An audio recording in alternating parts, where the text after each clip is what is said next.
দুই জেলা শ্রীভূমি আর কাছাড়, সেখানে যেটা মেন মেলাটা হয় এটা দুটা পৌরসভা আন্ডারে, এবং হাইলাকান্দিতে নেক্সট মেলাটা পৌরসভা আন্ডারে ওই বলে গার্জিয়ান মিনিস্টার একটা হিন্স দিয়ে গেছে। আপনারা কতক্ষণ তৈরি মেলা বা আপনার পরিকল্পনা?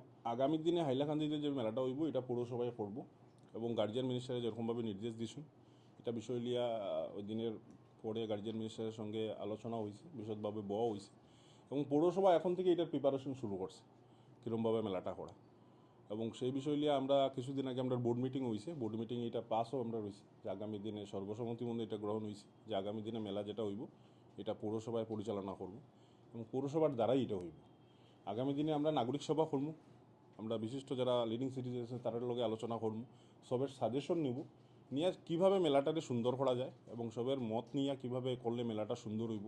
এটা যাতে খালি বাণিজ্যিক মেলা না হয়, এখন পর্যন্ত যে মেলাটা চলে এটা তো একটা বাণিজ্যিক মেলা, এখানে না সংস্কৃতি আছে আর কিছু নাই।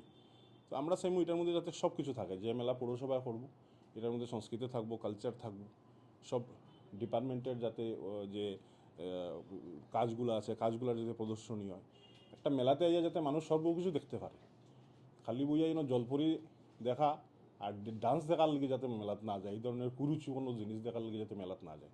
মেলাতে যাওয়া যাতে ভদ্র মানুষও যেতে পারে, বাচ্চারাও যেতে পারে, এবং যাতে মেলাতে একটা গিয়া যেরকমভাবে আনন্দ হয়, যেরকমভাবে এন্টারটেনমেন্ট হয়, সঙ্গে যে নলেজও যাতে হয় যে আমি আজকে এই ডিপার্টমেন্টের একটা প্রদর্শনী আছে, এই ডিপার্টমেন্টে আমি গিয়া দেখলাম, এই ডিপার্টমেন্টে এটা করে ওইটা করে, যাতে বাচ্চারা গার্জিয়ানের বাচ্চারাও দেখাইতে পারে এটা ওরকম হয়।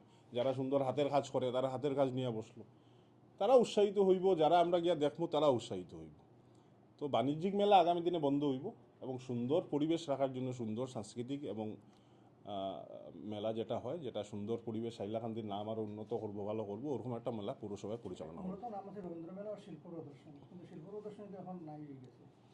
এটা ঘুরিয়ে মানে আপনারা যেটা মেলা করতেছে এটা নিউ নেম না? নাম এখনো ফাইনাল হয়েছে না, নামটা কি তো হইব, তো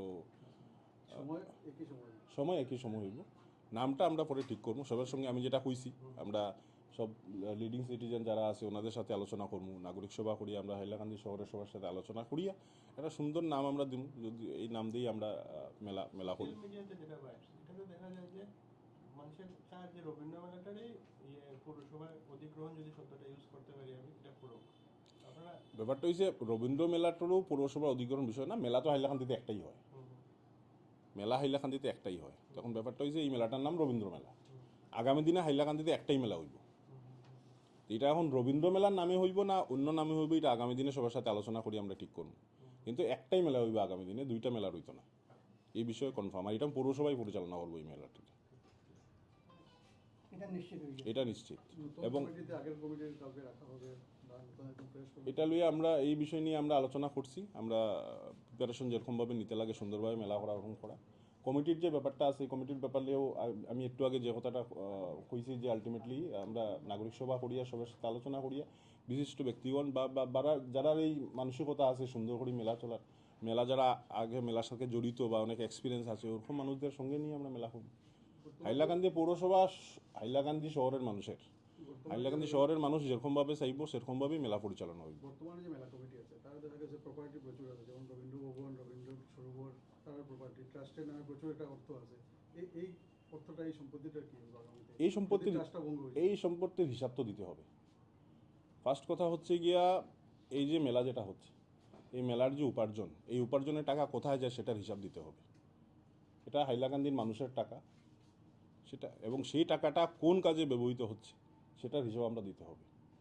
আমরা একটা বিষয় দেখি আমাদের এই রবীন্দ্র ভবন, এই রবীন্দ্র ভবনের থেকে যারা আমরা প্রোগ্রাম করি অনেক সময় দেখি অনেক টাকা আমাদেরকে দিতে হয়, 10,000 20,000 টাকা দিতে হয়, কিন্তু এই জরাজীর্ণ অবস্থা রবীন্দ্র ভবনের।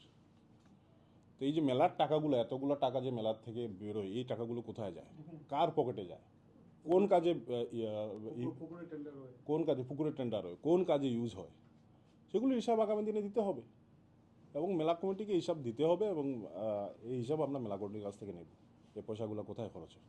আগামী দিনে যখন পৌরসভা পরিচালনা করবে এই যে মেলার থেকে যে টাকাই আসবে সেটা হাইলাকান্দি জনগণের টাকা হবে, এবং হাইলাকান্দির জনগণের সেই অধিকার থাকবে পৌরসভার কাছে যে মেলার যে উপার্জন সেই উপার্জনের হিসাব তোমরা দাও, এবং তোমরা কোন কাজে লাগিয়েছো, সেটা কোন ডেভেলপমেন্ট কাজে লাগিয়েছো, এবং আগামী দিনে হাইলাকান্দি পৌরসভা সেই হিসাব মানুষের কাছে তুলে ধরবে।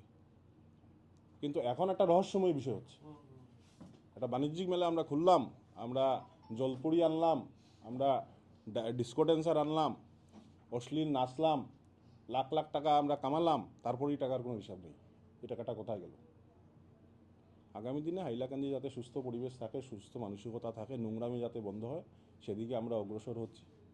সেই কালচার থেকে আমরা বেরোবো এবং সুন্দর হাইলাকান্দি সবাইকে উপহার দেব, সুন্দর মেলা সবাইকে উপহার দেব। তো বিগত দিনে আমরা দেখছি